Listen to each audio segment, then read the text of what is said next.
दिया, वहां थोड़े कायदे कानून पक्के होने लगे तो हमने सिंगापुर को फंड करना शुरू कर दिया, वहां कुछ और होने लगा तो हमने और केमन आइलैंड और 50,000 छोटी छोटी आइलैंड्स ढूंढ ली उनको फंड करने के लिए। इतनी तो हमारी कमजोर अर्थव्यवस्था थी। अपने यहां लोगों को गरीब करते गए और बाकी सबको आबाद करते गए। तो ये क्या धर्म आधारित अर्थव्यवस्था है? जिसने कमाया, जिसकी मेहनत, जिस गरीब खेत किसान शोषित मजदूर, उसके लिए तो आपकी कोई अर्थव्यवस्था नहीं है। और जब इस तरीके की अधार्मिक अर्थव्यवस्था में आप काम करेंगे तो आप कैसे उम्मीद कर सकते हैं कि गॉडलेस मोरालिटी का, धर्म का आप पालन कर रहे हैं? तो उस अर्थव्यवस्था को ठीक करने के लिए अभी तक जितने काम हुए, जीएसटी, डिमोनेटाइजेशन, जनधन के खाते, it's all related. It's all completely related. Because a country which in 70 years only had 14 crore bank accounts. How just is that? How just is that? This country did not even give bank accounts to its own people. And it is unfair. It is against the law.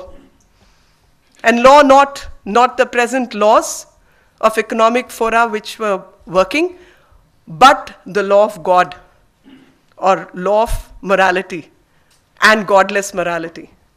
It is unfair to exploit people, get their money and stack it outside the country.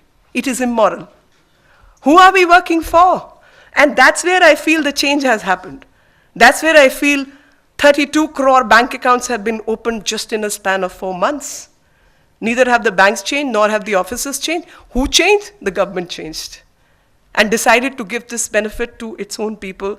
That people who represent, or who I represent as a country, as a public representative, should have their bank accounts so that transactions become transparent. They can get access to government funds, because end of the day, this government or any government has to work for its own people.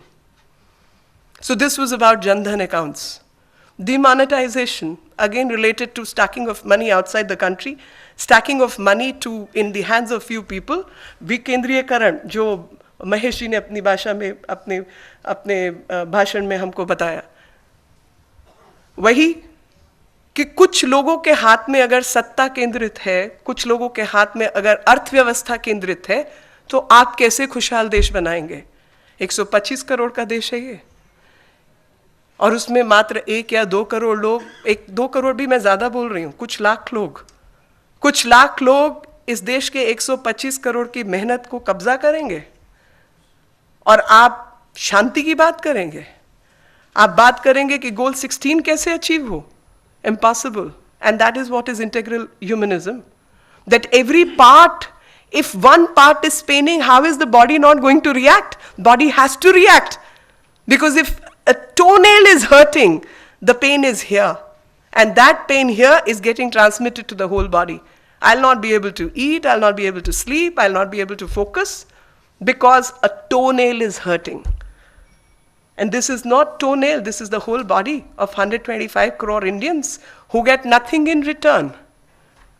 And few lakh people will control the entire Arthvyavastha. Not happening. So that change is what we've worked at. And demonetization was definitely a part of that. Now, what has been achieved, what has not been achieved is debatable. Because each one will look at, if you're not looking at the holistic approach and you're looking at only certain aspects, obviously there will be some kind of disillusionment. But the moment you start looking at the larger picture, you know how much good demonetization has done. You know exactly how many people's accounts have come forward and how many cars are in the city of Delhi, end of the day. That many taxpayers you don't have in Delhi. The funny part is there will be more than 1 crore of cars in this city. You don't have 1 crore taxpayers in this city. So where is the money going? Where is the money coming? And ultimately the wrong tax policies, because governments have to run and there is some burdensome feature of paying salaries and paying for offices and all that, and that's a huge burden. So the taxes will be collected unethically, will be collected illegally or in an unnatural format, and your tax system is completely awry for that reason. GST was very, very important. That let it be transparent. Let everyone know if I have a cup of coffee, how much money I have paid for the coffee, how much money has gone towards the beans, how much has gone towards the services, what is the service tax? And I don't have to pay over and above that. So, dharma, arth. Now, only if you have the righteous path to achieve the right economic policy of the country determines what we are going to be. And in that sense, all the changes which are happening, I have one more thought to share. And that thought is about the unorganized sector.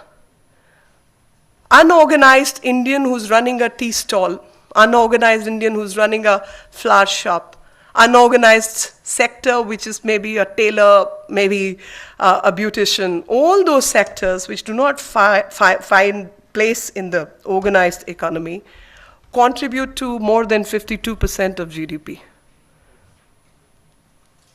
And not a single policy since 47 until about 68, 69 years of independence, we had no policy to cater to their needs. 52% of GDP and no catering is what was happening in this country till 2014. So Mudra Bank to all the loans which you're getting through the banks and the facilities which are where you are picking up women, where you're picking up SC/ST women, so reaching the unreached has been the policy of this government. And disability sector, not recognizing disables, not recognizing certain form of disability is what was happening before. Now all these people who have not been catered to for 70 years, how do you expect to achieve SDGs? You cannot achieve SDGs because SDGs only give a superficial network, and the depth is what Deen Dayal Upadhyay ji's taught. Everybody is interconnected. You can't be happy if your staff is unwell. That tuberculosis incidence is a perfect example. And we can have 20 different examples of that nature. Somebody's got a pain in the leg, somebody's got pain in the neck, right arm's not working, has got some neural disorder. How do you think you will run your office? How will you run your home? So basic necessity of insurance, pension, Atal Pension Yojana, Deen Dayal, Gram Smriddhi Yojana, all those yojanas are reaching the unreached, and that's where the change in Arthvyavastha has to happen. Next, dharma, arth, kam. Now kam is not only a sensory or sensual pleasure which half the time people look at it, but it is any form of sensory pleasure. Wearing good clothes, eating good food, taking a Mobla pen, it's all sensory pleasure, something which is good for your eyes, something you enjoy, something you like. But what does it come with? In our righteous philosophy, and I find not one, but many Indians, many Indians who are really well off, who come from absolutely rich backgrounds, but they will always have this guilt, a sense of correct behavior. And I was reading that example just 2 days back, and I must share that. That was Mr. Parikar's statement, where he said, I travel economy, and it's very comfortable, it's not kettle class. So I laughed to myself, because he also said, when I was not a CM, I used to travel business. So I laughed, because I felt that as a public representative, there has to be a sense of propriety and correct behavior. And with this sense of propriety and correct behavior, it sometimes gets a little harsh.